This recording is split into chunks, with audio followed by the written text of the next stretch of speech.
રીંગણીનો રોપ છે ને એ ચૈત્ર મહિનો આવે ને એ પેલા તમારે મિત્રો રોપ હોય ઘરનો તો ઠીક છે, અને વેચતો મળે તો વેચતો લઈ લેવાનો. અને મિત્રો ગમે તે બકાલું વાવો ને એને એક ઠાયર વાવવાનું, એટલે કે લાઈનમાં તમારે ઉતારવા છે ને હાર્ડ અને જેટ આ 2 મહિનાની વેલ્યુ તમારે 50-60 રૂપિયાના કિલો રીંગણા મિત્રો હેડમાં જથ્થાબંધી વ્યાજ, અને છૂટક તમે કોઈ વેચવાવાળો માણસ હોય 80 રૂપિયા 90 રૂપિયા આવો બધો ભાવ રીંગણાનો આવે. એટલે પૈસા મિત્રો બહુ રીંગણા શાકભાજીમાં છે.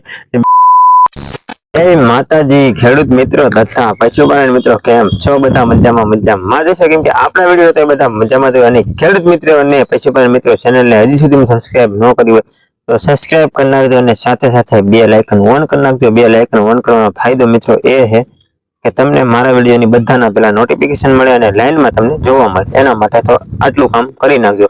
અને આજનો વિડીયો મિત્રો આપણો મેઇન ટોપિક પર છે. પશુપાલન મિત્રોને પણ કામનો છે અને ખેડૂત મિત્રોને વધારે પડતો કામ છે. એનું મિનિંગ એ છે કે આપણે આજનો વિડીયો શાકભાજીના ટોપિક પર બનાવવાનો જ છે. અને શાકભાજીમાં કેવા પૈસા મળે છે, ક્યારે વાવવું જોઈએ અને ક્યારે વાવવું હોય તો સારા એવા પૈસા કમાઈ શકીએ અને આપણું શાકભાજી બકાલામાં એટલે કે ભાવમાં નીકળે.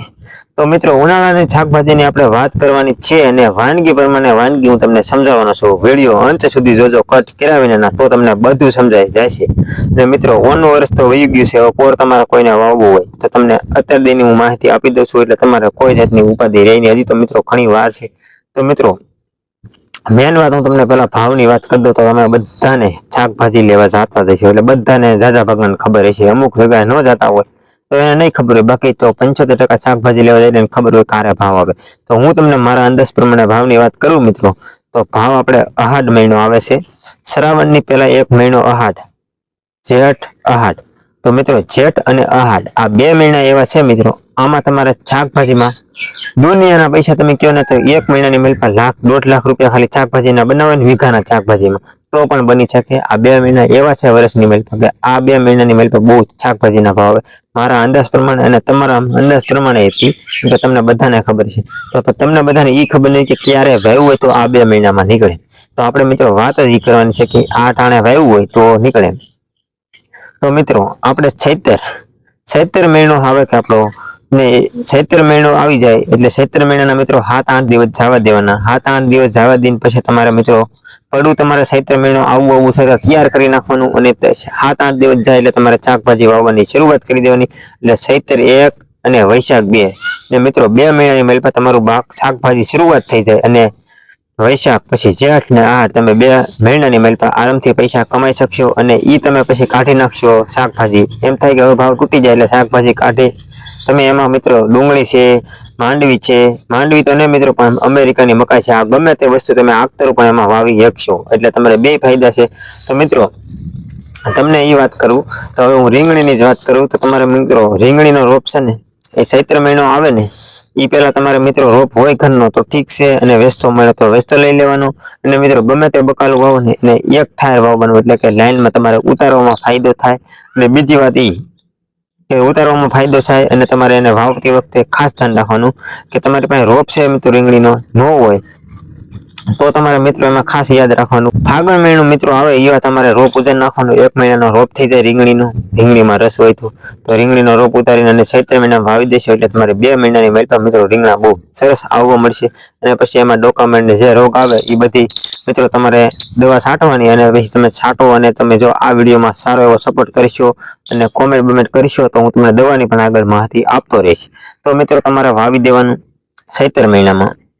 અને બીજી શાકભાજીની વાત કરીએ કે રીંગણાના ભાવની પહેલા વાત કરીએ તો મિત્રો આ 2 મહિના મેં કીધા ને આહાડ અને જેઠ આ 2 મહિનાની વેલ્યુ તમારે 50-60 રૂપિયાના કિલો રીંગણા મિત્રો હેડમાં જથ્થાબંધી વ્યાજ, અને છૂટક તમે કોઈ વેચવાવાળો માણસ હોય 80 રૂપિયા 90 રૂપિયા આવો બધો ભાવ રીંગણાનો આવે. એટલે પૈસા મિત્રો બહુ રીંગણા શાકભાજીમાં છે.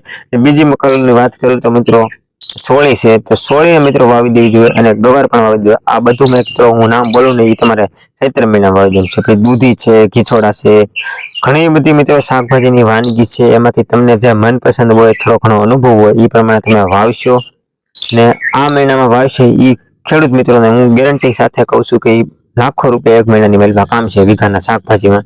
બહુ જાજુ મિત્રો 10 વીઘા 15 વીઘાના શાકભાજી ના કરતા વીઘો 2 વીઘાના જ કરજો. કેમ કે તમે જેટલા પોગી રાખો ને એટલા પછી તમે એમાં દાળિયા પાસે ઉતારો ને તો એટલો બધો નફો નહીં રહે. 50% નફો તમારે દાળિયામાં આવી જશે ઉતારો. એટલે આવી ભૂલ કોઈ ન કરતા તમારે જેટલાને પોગી રહો એટલું પ્રમાણે બકાલું કરજો. સોળી છે, ગુવાર છે, આ બધો મિત્રો 70, 60 આ બધો હેડમાં તમે જસાબંધી ભાવ અને એક દિવસની માઇલ પર તમારે 4 થી 5 મણ મિત્રો બકાલું વીઘામાંથી ઉતરે. તો એટલું જાતું હોય તો મિત્રો તમારે કેટલા હજારનું છે ખબર? એક મણ મિત્રો હું 1000નું નહીં પણ જાજુ છે, પણ હું 1000 તમને લેખે સમજાવું 5000 રૂપિયાનું થાય. એમાં તમારા મિત્રો રોજ 1000 રૂપિયાની દવા છાંટો, 4000 રૂપિયા મિત્રો નફા ના રહે. એમાં 3 જણથી 4 જણા તમે હોય, એમાં 2000 તમે મિત્રો દાડી કાઢી નાખો 500 બપોર સુધીના. તોય તમારા મિત્રો કોરે કોરા જમીનના પાણીના 2000 રૂપિયા રોજ ના મળે. આની જેવો એકેય રસ્તો નથી શાકભાજીનો. ને મિત્રો બીજી બધી નિપજ કરતા મારો અંદાજ પ્રમાણે શાકભાજીમાં પૈસા વધારે પડતા મળે છે. બીજા શાકભાજીમાં મિત્રો ભેગું ના થાય, બીજા મોલમાં ભેગું ન થાય એટલું મિત્રો શાકભાજીમાં થોડીક આવડત હોય ને તો. પણ તો મિત્રો જો આ વિડીયોમાં મેં તમને બધું સમજાવ્યું, બધું તમે ખેતી કરશો ને તો સારા એવા પૈસા રળશો. બધા તમે રળો ને એ જ મારી આશીર્વાદ. ભગવાન પાસે પ્રાર્થના કરું છું તમે બધા સારી એવી પ્રગતિ કરો અને મને સપોર્ટ કરો છો એ બધા તમારા બધાનો દિલથી આભાર. તો આશા કરું છું કે મિત્રો શાકભાજીના વિડીયો તમને બધું નોલેજ મળી ગયું. ન મેળવ્યું તો ફટાફટ તમે હજી કોમેન્ટ કરી દો તમારા માટે. આની ફેર પાછો વિડીયો બનાવવાની હું કોશિશ કરી. મને જરાય આળસ નથી મિત્રો. તમે ખાલી મને સપોર્ટ કરતા હોય ને કોમેન્ટ કરતા હોય ને તો મને મજા આવે. તમારા માટે પાછો વિડીયો બનાવી કાંઈ સમજાણું હોય, તમારે કોઈ વસ્તુ બાકી રહી ગયું હોય કે આ શાકભાજી ક્યારે હોય મને માહિતી ન આવી હોય તો મને કોમેન્ટ કરજો. હું તમને ફેર વિડીયો બનાવીને સ્પેશિયલી વિડીયોની માહિતી તમારા માટે કોમેન્ટ પ્રમાણે જવાબ પ્રમાણે બનાવી આપી. તો આશા કરું છું કે આજનો વિડીયો તમને બધાને ગમ્યો હોય મિત્રો. તો લાઈક, શેર, સબસ્ક્રાઇબ, કોમેન્ટ અને કરતા રહેજો. હસ્યો અને બીજા વિડીયો સાથે બધાને જય માતાજી, બાય બાય, આવજો.